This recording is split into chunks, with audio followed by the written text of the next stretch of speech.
Le pouvoir législatif est exercé par un parlement composé des deux chambres, à savoir l'Assemblée nationale et le Sénat. Les membres qui composent la chambre basse sont sanctionnés par un vote. À Lubumbashi, les candidats à la députation nationale s'élancent déjà à sensibiliser leurs électeurs afin de porter le choix sur eux. Cependant, la grande question reste celle de savoir quelles sont les attentes de la population envers les prochains parlements. Toussaint Makal Mwambou est politologue. Selon lui, les députés nationaux doivent être capables de voter de lois ou même de sanctionner un gouvernement. Le député, il a le rôle qui est déjà établi par les législateurs congolais, c'est-à-dire c'est un faiseur de loi et aussi c'est quelqu'un qui refait les lois justement.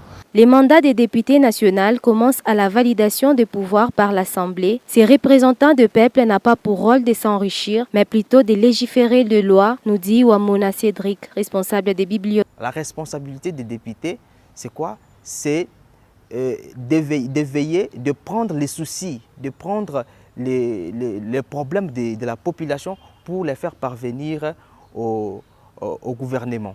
Voter des lois, c'est comme je l'ai dit, voter des lois, donc proposer et voter des lois.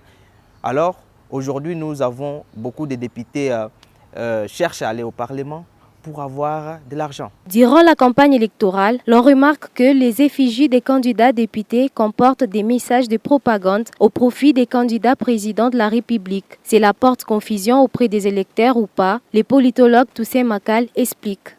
Mais la vie politique, c'est une vie de représentation et c'est aussi une vie où on assume le choix.